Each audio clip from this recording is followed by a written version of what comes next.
Bismillahirrahmanirrahim. Assalamualaikum warahmatullahi wabarakatuh. Alhamdulillahi wa kafa wassalatu wassalamu ala sayyidina Muhammadinil habibil mustafa wa ala alihi wa ashabihi ahli sidqi wal wafa. Wa qala rabbi shrah li sadri wa yassir li amri wa hlul 'uqdatam min lisani yafqahu qawli al-ayah. Wa qala ta'ala fi kitabihil karim, a'udzu billahi minasyaitonir rajim. Bismillahirrahmanirrahim. Laqad ja'akum rasulun min anfusikum azizun 'alaihi ma 'anittum harisun 'alaikum bil mu'minina raufur rahim. Fa in tawallaw faqul hasbiyallahu la ilaha illahu 'alaihi tawakkaltu wa huwa rabbul 'arsyil 'azim. Al-ayah. Hadirin wal hadirat rahimakumullah, wabil khusus Ketua Umum Risma JT Kang Adib dan moderator MC pada malam hari ini Mas Anang, dan semua hadirin yang pada kesempatan malam ini bisa hadir secara offline maupun online. Mudah-mudahan kita semua tergolong hamba-hamba yang senantiasa diridhoi oleh Allah Subhanahu wa taala. Shalawat serta salam adalah senantiasa kita haturkan kepada baginda Nabi Muhammad sallallahu alaihi wasallam. Mudah-mudahan kita semua yang terkumpul di majlis ini tergolong umatnya yang akan mendapatkan syafaatul uzma fi yaumi la dhilla illa dhilluh. Amin ya rabbal alamin. Baik hadirin hadirat rahimakumullah, pada kesempatan yang singkat ini marilah kita bersama-sama niat thalabul ilmi, niat mencari ilmunya Allah. Dalam Al-Quran sudah sangat jelas dan nyata, kita hafal semua, yarfa'illahu alladhina amanu minkum walladhina utul ilma darajat. Allah itu akan mengangkat derajat orang-orang yang diberikan ilmu. Ya. Yarfa'illahu alladhina amanu minkum walladhina utul ilma darajat. Derajatnya apa? Sangat banyak.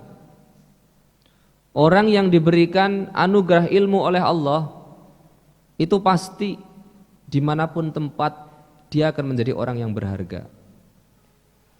Orang yang diberikan ilmu oleh Allah sudah pasti dimanapun tempat dia berjalan akan dicahayai oleh ilmunya. Orang yang berilmu itu pasti akan diangkat derajatnya oleh Allah sebagai orang-orang yang paling dekat dengannya. Tidak mungkin kita bisa mengenal Allah kecuali dengan ilmu. Tidak mungkin kita bisa beribadah kepada Allah dengan baik kecuali dengan ilmu. Makanya kita sebagai seorang muslim harus terus-menerus semangat mencari ilmu, apalagi masih muda-muda ini Kang Atib.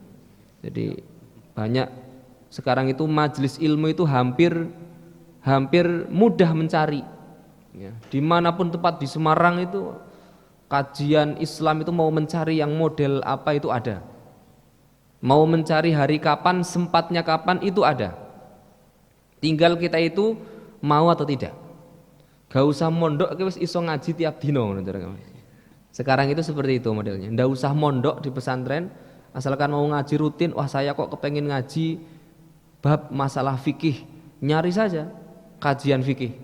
Saya kok kepengen ngaji masalah nahwu shorof, cari saja kajian nahwu shorof. Sekarang sudah ada. Maka kita mau menjadi apa itu sangat mudah. Termasuk diantaranya kita diberikan kesempatan di Risma JT ini, diberikan satu kemudahan untuk mencari ilmunya Allah. Baik, jadi tema malam ini adalah full senyum. Tak kira judul lagu kayak full senyum.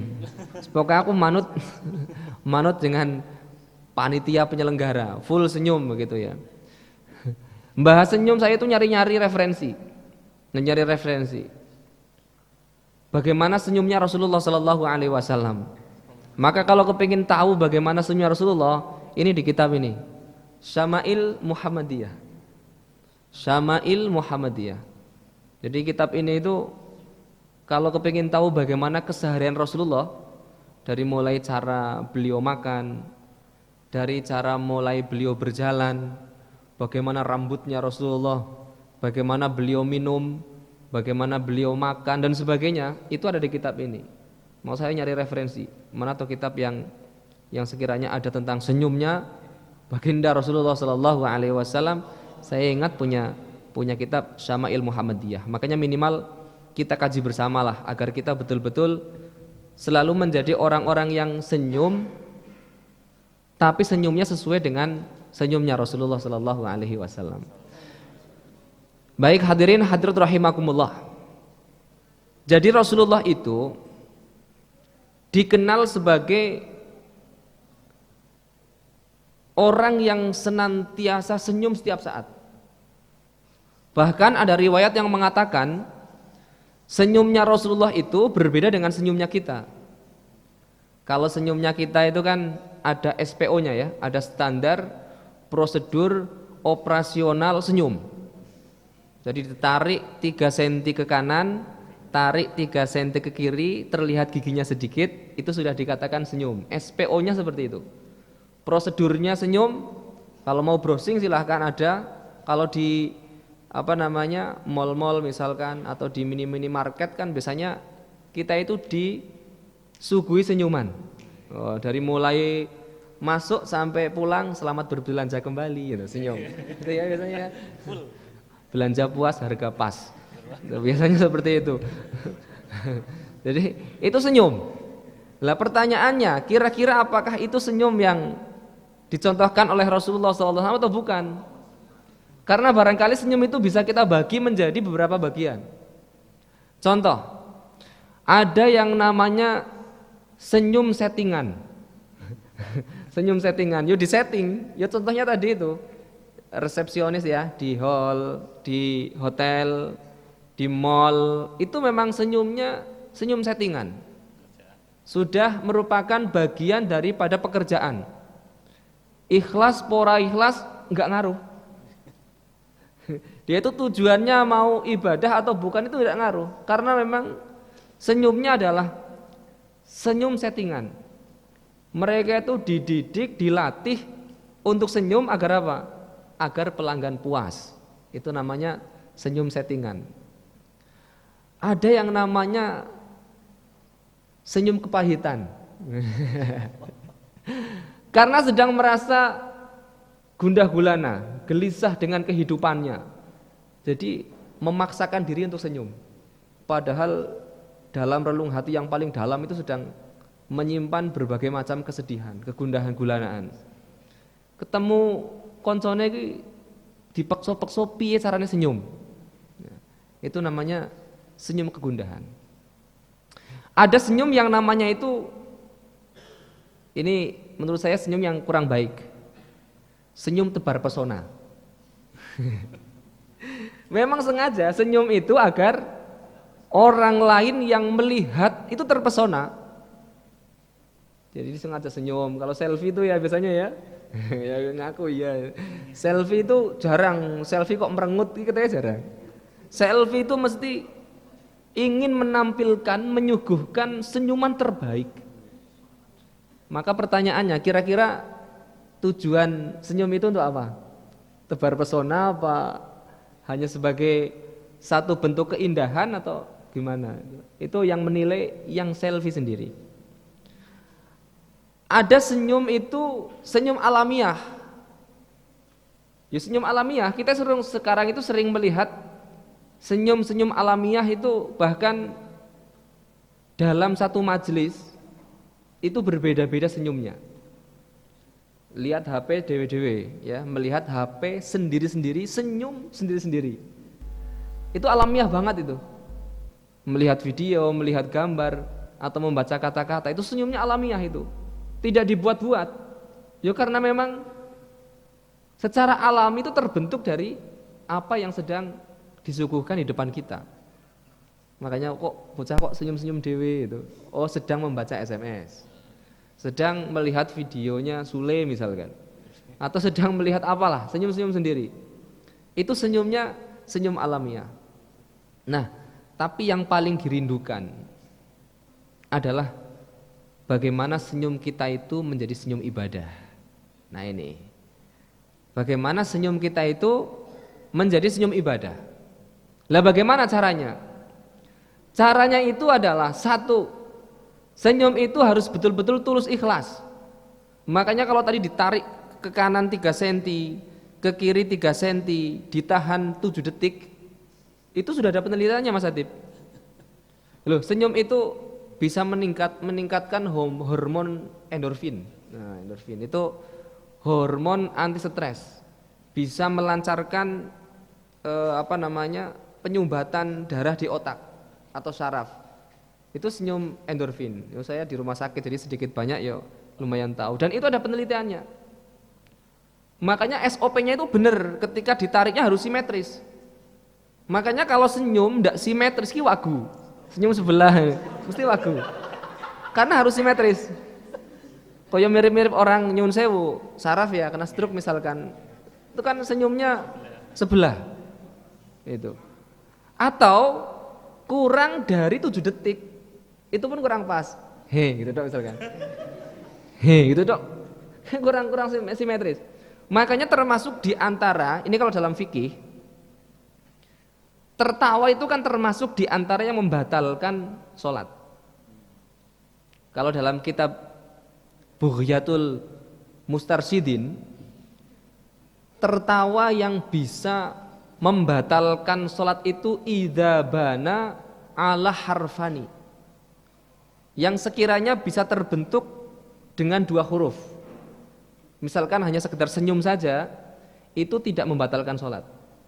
Tapi kalau sudah sampai menciptakan atau membentuk 2 huruf, itu yang membatalkan. Itu sudah 2 huruf. Itu sudah 2 huruf. Itu yang disebut dengan bana ala harfan. Makanya titenane isungono pakai balik nganti ngekek, jelas-jelas itu jelas membatalkan sholat. Makanya harus dibedakan. Jadi enek jenenge guyu, senyum, ngakak, itu kan bahasanya kita ya. Tertawa, tersenyum, terbahak-bahak gitu. Kira-kira seperti itu. Kalau senyum itu hanya sekedar membuka sedikit lisan kita kanan kiri itu secara simetris tanpa ada suara yang keluar. Ini ada definisinya itu. Itu namanya senyum. Kalau tertawa itu gradingnya di atas senyum, ada suaranya tapi suaranya tidak begitu keras, itu tertawa. Nah, yang disebut terbahak-bahak atau dalam bahasa itu kohah dalam bahasa Arabnya, itu yang menimbulkan suara paling keras. Itu lek cara lisan wis maksimal, mangatnya itu sudah maksimal. Itu yang dilarang oleh Rasulullah sallallahu alaihi wasallam. Kata beliau, orang yang senang tertawa terbahak-bahak dikatakan al-qalbul qasi, termasuk orang yang hatinya itu keras. Orang yang hatinya keras itu ilmu sulit untuk masuk. Nasihat itu sulit untuk masuk. Kenapa? Karena hatinya keras. Nah, makanya coba kita lihat bagaimana Rasulullah sallallahu alaihi wasallam. Rasulullah itu dikatakan wa kana la yadhaku illa tabassuman. Rasulullah itu tidak pernah yang namanya tertawa illa tabassuman, kecuali adalah senyum. Ini Rasulullah. Tadi saya menyampaikan riwayat, bahkan ada yang mengatakan senyumnya Rasulullah itu bukan senyum lisannya. Dikatakan wajahnya Rasulullah itu yang senyum. Jadi kalau ada orang melihat Rasulullah, wajahnya itu seperti orang yang senyum. Kalau ibarat lisan itu membahagiakan. Makanya kenapa banyak orang yang dulu itu sowan ke Rasulullah hanya ingin mengadukan permasalahan kehidupannya, baru ketemu sudah selesai. Karena melihat keindahan wajahnya Rasulullah sallallahu alaihi wasallam. Makanya beliau dikatakan anta syamsun anta badrun anta nurun fawqa nuri anta iksirun wa ghali anta misbahus sudur. Jadi penerang hati. Shalli ala nabi wittabassam, dan nabi tabassam wittabassam. Itu bahasanya kan, salawatnya kan itu. Tabassam maknanya apa? Selalu tersenyum. Shalli ala nabi witabassam, dan nabi tabassam witabassam, dan nabi tabassam. Itu kan. Itu maknanya itu. Kalau mau mengarungi makna teks syair ini adalah bagaimana kita tuh bersolawat dengan tersenyum. Solawatnya itu dengan cara bahagia. Jadi kalau solawat kok mbak merengut, itu bukan tuntunan Rasulullah. Ngomong solawatan kok mbak merengut. Solawatan dengan cara bahagia. Kenapa? Karena Rasulullah itu selalu menjadi orang yang bahagia. Makanya beliau itu menjadi orang yang paling senang bertanya di mana sahabatnya. Ini pemimpin yang luar biasa, itu Rasulullah. Jadi punya kebiasaan begini, misalkan Mas Adib ini kan ketua umum Risma JT. Lama ndak melihat Mas Anang, ki ditakokke. Kang Anang ning ndi yo? Ketok wis 3 dino gak pernah komen ning grup. Nah. Ketoke kok wis 3 dino gak ono kabar. Itu Rasulullah seperti itu, senang. Ada riwayat bahkan mengatakan Kanjeng Nabi itu nakokke Khorqa. Khorqa itu seorang marbot masjid yang tugasnya nyapu masjid, ngepel masjid. Wonge diceritakan keriting ireng ndek. Sembuh sapa pokoke keriting ireng ndek. Nah, suatu ketika itu Kanjeng Nabi itu ketika dengan sahabat-sahabatnya itu menanyakan Khorqa itu. Iki Khorqa ki ning endi yo? Ketoke kok wis suwi gak ketok. Sudah lama tidak terlihat Khorqa ini. Apa kata para sahabat? Menyatakan, nyuwun sewu Kanjeng Nabi, Khorqa itu sudah sebulan yang lalu meninggal. Bagaimana tanggapan Rasulullah? Dengan beliau nada sedikit suaranya dikeraskan. Loh, Khorqa meninggal, kenapa tidak ada yang menginformasikan ke saya, kata Rasulullah. Pikirnya para sahabat itu, alah tukang sapu masjid meninggal kok ndadak dilaporkan teng Kanjeng Nabi. Pikirnya ngoten niku. Kanjeng Nabi berbeda berpikirnya. Beliau berpikir bahwasanya itu orang yang menjadikan tempat di mana kalian sholat menjadi sah. Itu marbot masjid. Ayo kalau begitu kita ke makamnya Khorqa, kita doakan Khorqa, kita sholat di sana. Ini Kanjeng Nabi. Bayangkan, kalau saya dapat cerita dari Gusmus itu bahkan ada sahabat yang dia senang memelihara burung, burungnya meninggal, mati, ditakziahi dengan Kanjeng Nabi. Ming manuke mati gitu. Kanjeng Nabi takziah. Takziah itu kan tidak harus kemudian datang ke rumahnya, ndak. Artinya apa? Menanyakan. Karena begitu sedih terlihat. Soro ingon-ingone ki mati. Kanjeng Nabi iso takziah menghibur. Wis mbok ora usah sedih-sedih. Gampang suk tuku meneh. Iku matine ngopo ora mbok pakani misalkan. Ditakoki ngoten Kanjeng Nabi. Itu saking apa? Saking bagaimana Rasulullah Shallallahu alaihi wasallam ingin menebar kebahagiaan kepada umatnya. Maka beliau bukan hanya pemimpin umat, tapi juga pemimpin Sayyidul Anbiya, bahkan dikatakan ya, wal mursalin. Bukan hanya pemimpinnya umat saja, bukan hanya pemimpin satu wilayah, camat, bupati, wali kota, presiden, bukan. Pemimpin umat, bahkan Sayyidul Anbiya wal mursalin. Itu Rasulullah sallallahu alaihi wasallam. Nah, kemudian selanjutnya ada satu riwayat, mara'aitu ahadan aktsaru tabassuman min Rasulullah sallallahu alaihi wasallam. Aku tidak pernah melihat ada orang yang ketika bertemu dengan orang lain itu senantiasa senyum sebagaimana Rasulullah sallallahu alaihi wasallam. Maka bisa dipastikan begitu nikmatnya ketika kita bisa bertemu dengan beliau. Makanya dalam Al-Qur'an di antara orang yang masuk surganya Allah adalah mereka orang-orang yang wajahnya terus-menerus terlihat berseri-seri bahagia.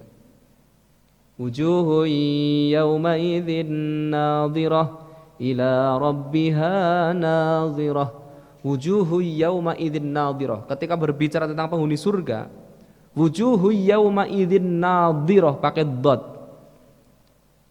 Mereka itu wajahnya senyum bahagia berseri-seri. Ini ciri ahli surga. Ono wong kok tiap dina merengut, besengut, wajahnya ditekuk kaya kanebo garing. Iku berarti tanda-tanda udah ahli surga. Tanda-tandanya bukan ahli surga itu, tanda-tandanya.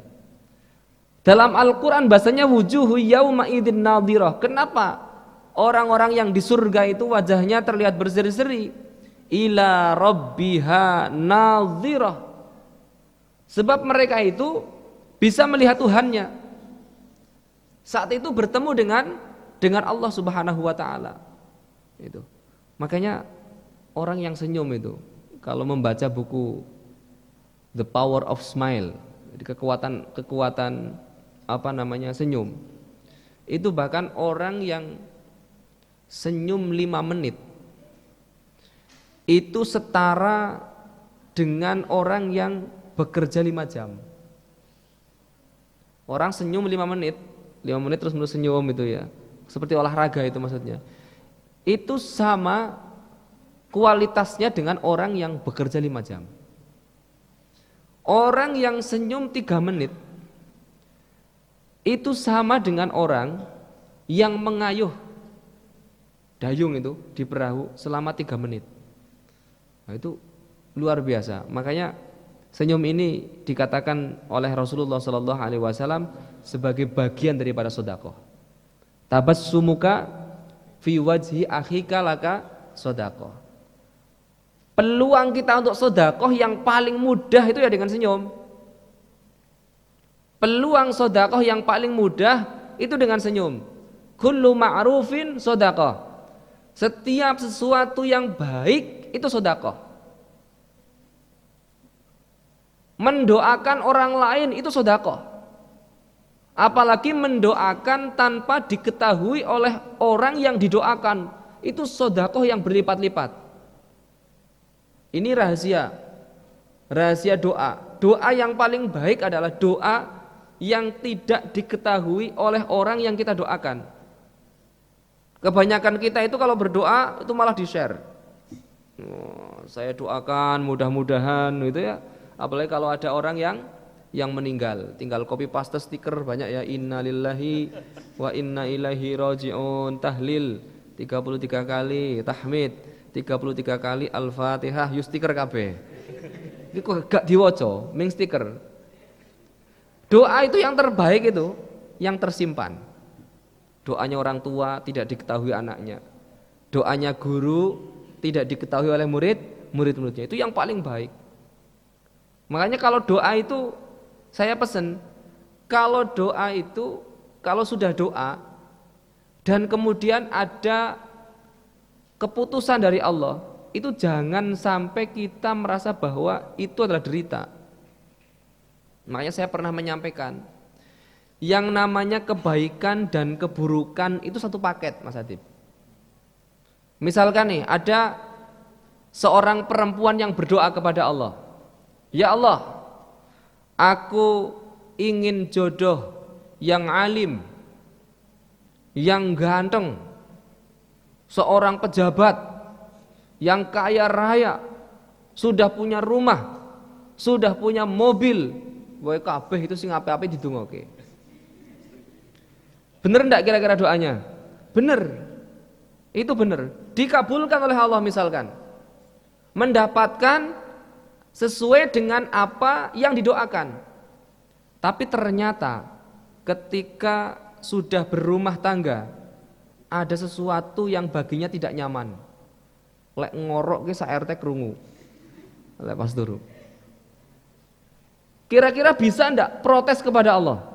Ya Allah, kula nyuwun sing bener iki, tapi gak sing ngorok, ngono misalkan. Iku lek cara Gusti Allah ki jawabi. Iku ki wis sepaket ngono gitu. Kira cara iku ki wis sepaket. Jadi kebaikan dan keburukan itu sudah satu paket. Jangan kita mengharap baik terus. Ada orang yang mengatakan begini, kenapa ya? rumput tetangga itu selalu lebih hijau. Kan seperti itu biasanya ya. Kenapa rumput tetangga lebih hijau? Bukan lebih hijau. Kita itu yang kadang kurang menyiram rumput sendiri. Kita itu sudah punya, pasangan kita itu sudah punya kelebihan 1, 2, 3, 4, 5. Hanya melihat tetangga itu punya kelebihan 6 dan 7, tertarik dengan istri tetangga. Selingkuh dengan istri tetangga sampai dengan kemudian menceraikan istrinya. Padahal ketika kemudian bersama dengan tetangganya itu, dia akan menyesal lagi. Kenapa? Karena dia tidak punya 1, 2, 3, 4, 5. Hanya mengejar 6 dan 7-nya. Ini, kebanyakan seperti itu. Jadi kita itu kurang merawat yang ada. Makanya kalau berdoa itu ya sudah, ketika diberikan oleh Allah itu jangan kita menyesal. Mengapa kok orang yang kita cintai itu pergi dari kita? Wis berhubungan lama, bertahun-tahun menjalin hubungan, kok ya ora dadi jodone misalkan. Kenapa kok bisa demikian? Barangkali doanya kita itu dikabulkan. Ya Allah, aku memohon kepadamu yang terbaik ya Allah. Dia itu bukan yang terbaik, itu loh maksudnya. Ndongamu wis bener. Doanya itu udah bener. Lu kok malah putus itu menyesal. Ya Allah 6 tahun kok ya iso putus ya Allah. Lu ndongamu ke lo. Ya Allah minta yang jodoh yang terbaik. Kirimkan aku jodoh yang terbaik. Dia itu bukan yang terbaik. Sehingga diputuskan oleh Allah Subhanahu wa taala. Nah, itu terkadang kita tuh kalau berdoa itu ya spesifik itu bagus, tapi harus menerima apapun yang ditetapkan oleh Allah. Itu yang paling penting. Nah, makanya apapun kebaikan-kebaikan yang kita lakukan dalam kehidupan ini dikatakan oleh Rasulullah, kullu ma'rufin shadaqah. Jadi dulu itu ada para sahabat itu sowan ke Rasulullah. Orang-orang miskin dari sahabat Ansor itu sowan ke Rasulullah. Sowan itu hanya merasa iri. Ya Rasul, kami ini orang-orang miskin. Kami tidak punya harta apapun. Sedangkan tetangga-tetanggaku itu orang-orang kaya. Padahal mereka sholat, aku juga sholat. Mereka puasa, aku juga puasa. Mereka itu zakat, aku juga zakat. Tapi mereka bisa bersedekah dengan kelebihan hartanya, kami tidak ya Rasul. Ini protes. Wong-wong kere do protes ning Kanjeng Nabi karena merasa iri. Orang-orang kaya itu sholat, yo sholat, poso, yo awake dhewe poso. Tapi mereka sedekah, kita kenapa tidak diberikan ruang untuk bersedekah? Apa kata Rasulullah? Banyak sekali jalan yang bisa digunakan untuk wasilah sedekah. Wa fi kulli tasbihatin shadaqah, wa bi kulli tahmidatin shadaqah, wa bi kulli takbiratin shadaqah, wa bi kulli tahlilatin shadaqah, wa amru bil ma'ruf shadaqah, wa nahyu 'anil munkar shadaqah, wa fi budai ahadikum shadaqah. Kata Rasulullah itu, dalam bacaan tasbihmu subhanallah itu sedekah. Dalam bacaan tahmidmu alhamdulillah itu sedekah. Dalam bacaan takbirmu Allahu akbar itu sedekah. Dalam bacaan tahlilmu la ilaha illallah itu sedekah. Amar ma'rufmu memerintahkan kepada yang baik itu sedekah. Nahi mungkarmu mencegah kepada yang buruk itu sedekah. Wa fi budaya hadikum sedekah. Bahkan dalam alat kelaminmu itu ada sedekah. Ini kata Rasulullah. Sampai para sahabat bertanya, ya Rasul, kok bisa dalam alat kelamin kita kok ada sedekah? Apa jawaban beliau Rasulullah? Bukankah ketika syahwatmu engkau salurkan kepada yang haram itu menjadi dosa? Maka ketika engkau salurkan kepada yang halal, maka itu bisa menjadi lipatan-lipatan pahala. Oh, makanya saya lebih sepakat dengan istilah sedekah batin dibandingkan dengan infak batin. Nah, apa nafkah batin? Ada nafkah lahir, nafkah batin. Kita sering mengenal istilah itu. Tapi kalau kita mengikuti hadis-hadis ini, itu sedekah maksudnya. Bukan sedekah bukan nafkah batin, tapi sedekah batin. Kemudian satu lagi hadis saja. Nanti setelah ini tanya jawab enggak apa-apa, biar apa namanya? Hidup diskusinya. Rasulullah itu dikatakan bahwasanya laqad ra'aitun nabi dhahika yaumul khandaq hatta badat nawajiduh. Walaupun tadi dikatakan di awal itu Rasulullah itu tidak pernah tertawa kecuali hanya sekedar senyum, tapi dalam riwayat yang lain, ya, beliau itu, ini isnad sahih, hadisnya sahih, beliau itu pernah tersenyum sampai dengan terlihat gigi gerahamnya. Berarti tersenyum lebar. Gitu. Kalau hanya senyum biasa kan tadi kan barangkali hanya bagian, kalau 3 cm ke kanan kiri itu hanya terlihat bagian depannya. Rasulullah itu pernah dikatakan hatta badat nawajiduh, sampai terlihat gigi gerahamnya. Ini senyumnya Rasulullah. Nah, bagaimana caranya sekarang kita itu meniru senyumnya Rasulullah? Maka cara yang pertama agar senyum kita menjadi senyum ibadah, bukan senyum settingan tadi ya, bukan senyum karena ada kepahitan hidup, bukan senyum karena memang alamiah dan sebagainya. Agar senyum kita betul-betul menjadi sedekah, maka niatkan dengan tulus ikhlas. Niatkan bahwa itu adalah bagian daripada tuntunan Rasulullah Sallallahu Alaihi Wasallam.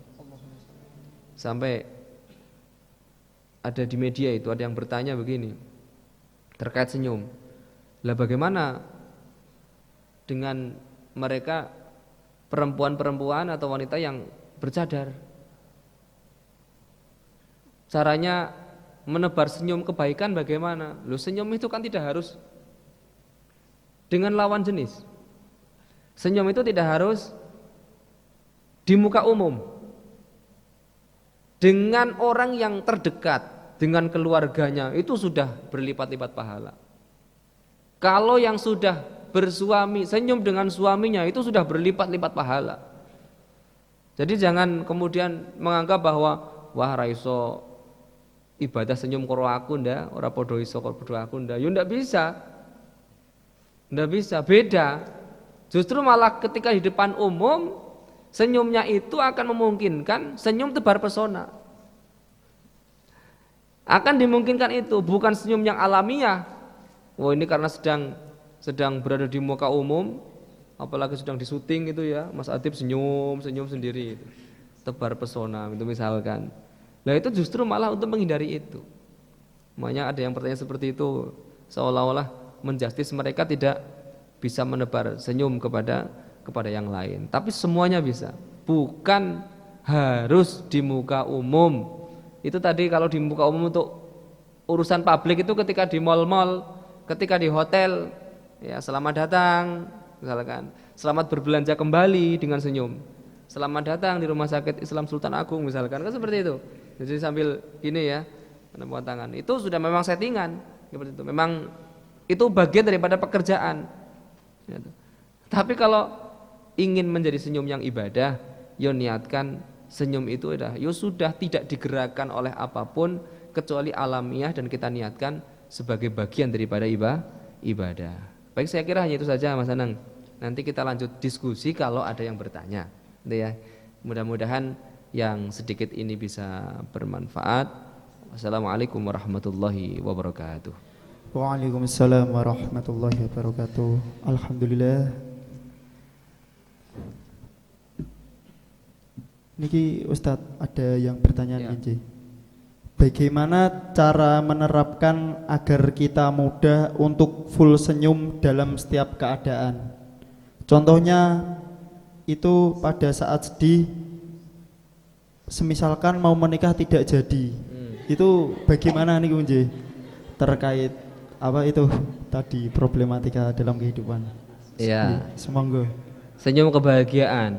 Jadi begini, kebahagiaan itu alami, kesedihan itu alami. Jadi makna selalu full senyum itu tidak kemudian justru malah dipaksakan. Tidak harus dipaksakan. Wong sedih itu alamiah. Sedih itu fitrah. Rasulullah itu pernah berdarah-darah. Rasulullah juga pernah menangis. Pernah marah. Beliau pernah merasa kecewa. Tapi sekali lagi, semua itu fitrah. Nah, senyum kalau secara makna hakiki adalah bagaimana kita senantiasa menampakkan kebahagiaan, itu sudah senyum. Saya maknai sebagai tabassamnya Rasulullah, bukan dari sisi lisannya saja. Karena nyuwun sewu, dalam kondisi tidak bahagia, dalam kondisi sedih, kok senyum, senyumnya itu tidak lepas. Maka ada bahasa senyumnya kok tidak lepas ya, senyumnya krono grogi, karena sebenarnya menyimpan berbagai macam kesedihan dan lain sebagainya. Maka tabassamnya Rasulullah itu kita tiru. Bagaimana menebar kebahagiaan itu, piye carane awake dhewe kuwi gak ketok merasa sedih. Itu yang barangkali perlu ditiru. Untuk memaksakan agar tersenyum bahagia setiap saat, itu barangkali akan sulit. Harus memaksakan diri senyum, monggo misalkan, padahal dalam hatinya sedang ada kekecewaan. Maka coba kita tiru bagaimana tabassamnya Rasulullah. Yang basam itu bukan hanya sekedar lisan kita yang senyum, tapi juga seluruh jasad kita yang senyum. Artinya apa? Dilihat oleh orang lain itu bukan dalam kondisi sedih. Makanya sering ada perkataan ketika dalam pekerjaan, organisasi, masalah omah mbok ojo digowo ning pekerjaan, seperti itu ya. Masalah rumah itu mbok jangan dibawa di organisasi. Akhirnya apa? Ketika diskusi, ketika rapat marah-marah, padahal asalnya dia marah dengan pasangannya di rumah karena tidak mampu membentuk kebahagiaan dalam dirinya. Itulah kemudian yang muncul adalah auranya aura negatif, bukan aura yang positif. Nah, makanya Tabassam ini sekali lagi jangan diartikan hanya sekedar senyum tadi yang sesuai dengan SPO, tapi senyum bagaimana diartikan kebahagiaan secara menyeluruh dalam diri kita, sehingga orang melihat kita itu koyok-koyok gak pernah ono masalah. Pernah enggak kira melihat orang yang demikian? Aku lek berusaha kae itu koyok orang duwe masalah. Senyum juga iya, tenang juga iya, terlihat nyaman-nyaman saja juga iya. Yang lain sedang merasa kemerungsung dan lain sebagainya, anteng-anteng wae, nyaman-nyaman saja hidupnya, seolah-olah seperti tidak ada permasalahan dalam kehidupan. Itu tabassam menurut saya. Itu yang disebut dengan basam itu. Itu Mas Anan. Ada lagi enggak? Semoga dari jamaah kalau ada pertanyaan bisa disampaikan di depan. Monggo dari jamaah putra niki. Monggo. Mas-mas pojok niku. Ajeng badhe tanglet mboten? Monggo Mbak-mbake. Apakah ada pertanyaan? Assalamualaikum Ustadz. Niki ada pertanyaan. Mohon izin bertanya terkait perilaku Kanjeng Nabi. Apakah makan dengan kaki diangkat satu termasuk perilaku Kanjeng Nabi? Baik dari Kang GH Jepara. Wassalamualaikum warahmatullahi wabarakatuh. Waalaikumsalam warahmatullahi wabarakatuh. Baik, jadi kalau di dalam kitab Syama'il Muhammadiyah itu sebenarnya tidak ada bagaimana cara Rasulullah itu makan itu mengangkat satu kakinya. Ini ya biasanya ada orang yang makan begini maksudnya kan ya, dia makan itu seperti ini itu. Tetapi ada referensi sebenarnya, tapi ini bukan dari hadis itu. Ada referensi yang mengatakan bahwasanya ternyata hal itu bisa menjadikan mudahnya pencernaan itu masuk. Itu beda halnya dengan makan sambil berdiri, jangan samakan dengan itu. Oh berarti kalau gitu makan dengan cara berdiri itu lebih enak ya, lambungnya kan langsung mudun itu ya daripada duduk ceromangan. Oh beda lagi. Ada kitab namanya Hikmatut Tasyri'. Hikmatut Tasyri'. Jadi hikmah-hikmah disyariatkannya sesuatu itu baik untuk dibaca keseharian. Ini pertanyaan-pertanyaan yang hampir-hampir sering ditanyakan. Itu kalau di kitab Hikmatut Tasyri' itu sampai dengan kenapa kok kalau azan itu kok sampai harus jari telunjuknya kok nyumpel di satu telinga itu ya.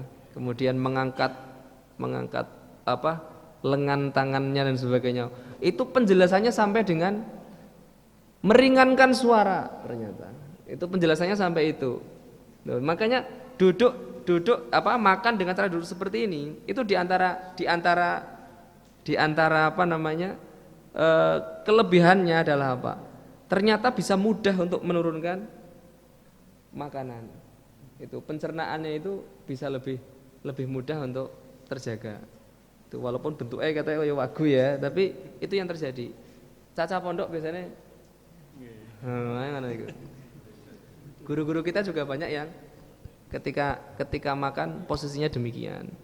Nanti coba dicari referensinya lagi. Tapi sekali lagi kalau di kitab ini yang di kitab Syama'il itu kalau membuka bagaimana cara makannya Rasulullah SAW tidak ditemukan yang berkaitan dengan mengangkat satu kaki saat makan. Kalau minum malah lebih detail lagi itu Rasulullah ketika menjelaskan tentang minum, bagaimana minumnya itu sedikit demi sedikit. Cara minumnya Rasulullah itu dijadikan 3 kali dengan membaca basmalah diakhiri dengan hamdalah, itu malah secara detail ada. Tapi kalau posisi kaki dan sebagainya di kitab Syama'il yang tadi saya sampaikan bagaimana cara makan dan minumnya Rasulullah tidak ada di kitab ini. Ngoten. Ada lagi nak? Ada lagi nih pertanyaan yang terakhir Ki. Ya. Assalamualaikum Ustadz. Apakah jika kita cuma dengan senyuman bisa menambah pahala kita?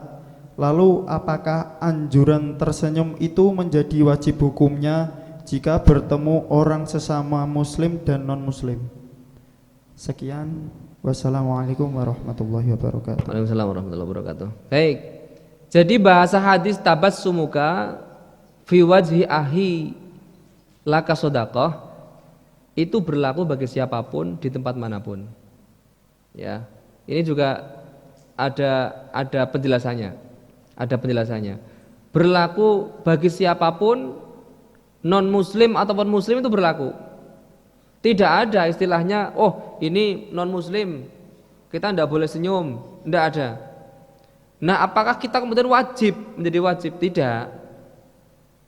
Tidak wajib. Tapi kebaikan-kebaikan itu kalau bagi orang-orang tertentu yang dalam tingkatan takarrubnya kepada Allah itu lebih intens, hal-hal sunnah itu bisa menjadi wajib. Makanya ada makalah Hasanatul Abrar Sayyiatul Muqarrabin. Kebaikan-kebaikan yang dilakukan oleh orang yang baik terkadang itu bisa dinilai buruk oleh orang yang lebih dekat dengan Allah. Contoh kita itu kan memudahkan sesuatu yang barangkali bukan hak kita. Allah yang pondok biasa nyilih sendal ke yo halal. Aulima ridauhu. Wah, sudah bisa diketahui ridhonya.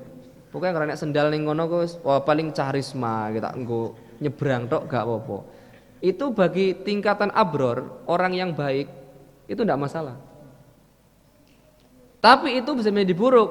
Hasanatul muqarrabin, bagi orang yang dekat dengan Allah itu bisa menjadi perkara yang buruk. Maka sebaliknya, perkara-perkara yang sunnah bagi orang yang dekat dengan Allah itu bisa menjadi wajib. Bisa menjadi wajib. Orang yang tingkatan kedekatannya dengan Allah itu lebih intens, lek ora duha ki kaya-kaya dosa. Lek sewengi wae gak tahajud, iku krasa kelangane kaya kelangan perkara sing wajib. Kalau tingkatannya kita itu kan merasa resah gelisah kalau belum sholat wajib saja kan. Oh ya ki nang perjalanan durung isyaan apa mending isya sik kok perkara ngono ya di perjalanan. Oke waktune kok tanggung manjing maghrib apa maghrib sik daripada kena macet ning Demak misalkan. Meninggalkan perkara yang wajib bagi kita itu kan sesuatu yang sangat-sangat berat. Itu karena tingkatan kita tuh tingkatan abror. Tapi kalau tingkatan muqarrabin bukan hanya sekedar perkara yang wajib, perkara yang sunnah itu sudah sampai sedemikian beratnya ketika ditinggalkan. Sedino gak maca Quran itu Masya Allah seperti kehilangan sesuatu. Makanya Kanjeng Nabi dawuh itu kan ahabul a'mal indallah adwamuha wa in qalla. Jadi amalan yang paling dicintai oleh Allah itu yang adwam, yang dawam, yang istiqomah walaupun itu hanya sedikit. Orang membaca Al-Quran 1 hari 5 juz tapi hanya Ramadan saja, itu masih lebih baik yang setiap hari hanya 1 ayat misalkan, tetapi dilakukan secara terus menerus, itu jauh lebih baik. Makanya kalau di kitab Risalatul Mu'awanah itu dikatakan begini, setiap orang itu jika ingin memiliki satu kemuliaan di sisi Allah, ini nasihatnya Sayyid Abdullah bin Alawi Al-Haddad. Ketika engkau itu kepingin mulia di sisi Allah, maka wajib bagi dirimu memiliki satu wirid. Wirid itu bukan maksudnya zikir loh ya, wiridan, itu wiridan, beda lagi. Wirid dengan wiridan beda. Wirid itu laku apapun yang dicontohkan oleh Rasulullah dari perkara yang baik yang bisa kita istiqomahkan, itu wirid. Ada orang yang wiridnya duhaan, ada orang yang memiliki wirid membaca Quran, ada orang yang memiliki wirid setiap hari tahajud, ada orang yang memiliki wirid setiap hari sedekah, kan macam-macam. Yang penting punya wirid jika kepingin mulia di sisi Allah. Ono wong kok enggak duwe wirid, uripe iki dikatakan hidupnya itu seperti jenazah yang berjalan tanpa diantar oleh siapapun. Bahkan sampai diartikan itu. Makanya punya wirid itu penting. Harus punya keistiqomahan. Kuwi jimatmu lek cara bahasane wong Jawa. Kuwi jimate sampean iku. Wis pokoke aku kudu istiqomah minimal 1 hari 1 ayat. Itu dilakukan terus menerus. Itu yang akan memunculkan karomah kemuliaan bagi orang itu. Memunculkan karakter tersendiri. Orang akan mengenal sebagai orang yang mulia tersendiri di mata orang lain. Itu karena karomah yang dimiliki. Salah satu contoh Habib Hasan Toha. Habib Hasan Toha Al-Munawar, Ketua Yayasan Badan Wakaf. Itu beliau menceritakan, saya itu bisa sampai dengan seperti ini. Dikatakan oleh orang itu bla bla bla sukses di bidang sini dan sebagainya. Punya kebiasaan apa? Beliau itu termasuk di antara orang yang muda wa matut tuhar, mendawamkan selalu dalam kondisi suci. Tipe yang anggar mangkat kerja kok neng parkiran kok tukang parkirnya wedok nyenggol tekan kantor langsung wudu. Kok kemudian nyuwun sewu dia keluar angin misalkan dia wudu. Dia kok kemudian batal karena apa sesuatu, beliau langsung wudu. Itu namanya mudawamatut tuhar. Nah, Syekh Ibnu Athaillah Sakandari dalam kitab Risalatul Mu'awanah yang dikutip oleh Sayyid Abdullah bin Al-Haddad itu menyampaikan begini, Allah itu tahu kalau hamba-hambanya itu bosan dengan ibadah-ibadah yang monoton tertentu, makanya lawana lahut ta'ah. Allah itu memberikan macam-macam ketaatan, tinggal milih mana yang mampu. Kalau dulu ketika saya masih di pesantren, lagi giat-giatnya Mas Adib, wiridannya itu ba'da subuh membaca Yasin, Waqiah, Tabarok. Nanti setelah asar membaca Waqiah. Setelah maghrib membaca Asmaul Husna. Setelah isya bisa membaca Rotibul Hadad, bisa membaca Maulid dan lain sebagainya. Itu karena waktunya itu banyak. Lah kalau sekarang saya kok mau mengamalkan ini, yo santri-santri gak do ngaji. Bar subuh kudune kanggo mulang santri malah kanggo maca Yasin, Waqiah, Tabarok. Mongko wiridku saiki ngopeni santri, gitu loh. Maka yang bisa menentukan kemampuannya wirid seperti apa, yo panjenengan sendiri.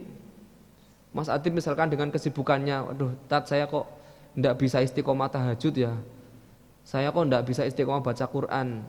Tapi kan bisa istiqomah duha misalkan, karena berangkat kerja itu sudah mulai 5:30 sudah siap-siap, sibuk dan sebagainya. Kan bisa.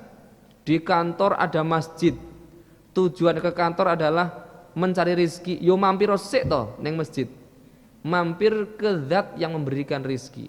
Hanya 2 rakaat, tapi istiqomah setiap hari dilakukan. Kalau sudah sampai merasa kehilangan ketika tidak melakukan suatu amalan, itulah yang disebut dengan keistiqomahan. Ada orang yang terus-menerus sholat duha, tapi ketika meninggalkan kok santai-santai saja, alah sesuk meneh iso, itu belum bisa dikatakan istiqomah. Dikatakan istiqomah Mas Anang ketika sudah biasa tahajud, sudah biasa duha, kok ada kesempatan suatu waktu tidak bisa duhaan, itu sudah merasa kehilangan luar biasa. Itu sudah disebut sebagai titik istiqomah. Tapi kalau meninggalkan kok santai-santai saja, itu barangkali belum disebut sebagai istiqomah. Wah sedina orang maca sholawat ki rasane ki masyaallah. Nah, makanya amalannya itu siapa yang bisa mengukur? Diri kita sendiri. Oh saya sudah tidak mampu tat membaca Quran. Makanya saya itu punya grup di kantor itu one day one juz, 1 hari 1 juz itu tak anggap wirid itu, maunya gak ikhlas. Jadi namanya itu kan seperti itu. Walhamdulillah tiap dino kok laporan. Ya sudah diniati saja, itu wirid yang mahal bagi saya. 1 hari memaksakan diri untuk membaca 1 juz. Sampai-sampai ketika sibuk, oh saya punya waktu kapan ya? Biasanya setelah zuhur dicicil setengah juz, nanti dicicil lagi ketika ba'da subuh misalkan. Itu yang bisa mengatur diri kita sendiri. Kok sampai lupa, itu Masya Allah kelangannya luar biasa. Meh lapor tok nyentang, meh ngapusi gak wani. Padahal ngapusi gampang toh niku, setoran odot kan ngapusi gampang. Kan tidak ada yang tahu kita itu sudah membaca atau belum. Angger dicentang wae, centang. Wah, paling ya ora ono sing ngerti, centang juz 7 wis. Centang meneh juz 8 wis. Itu rata-rata kan seperti itu. Kalau saya ndak, saya lupa, saya merasa begitu kehilangan tak silang merah. Harus jujur saya. Tapi karena memang yang mahal itu adalah merasa kehilangannya itu loh. Sampai kita membentuk diri untuk merasa kehilangan, tidak membaca Al-Quran 1 hari 1 juz, itu sudah disebut sebagai keistiqomahan. Tapi kok santai-santai walah hapus-hapus ora apa-apa, suwe-suwe etok-etok setor. Centang, padahal enggak baca Mas Anang. Nah, itu ya namanya belum istiqomah.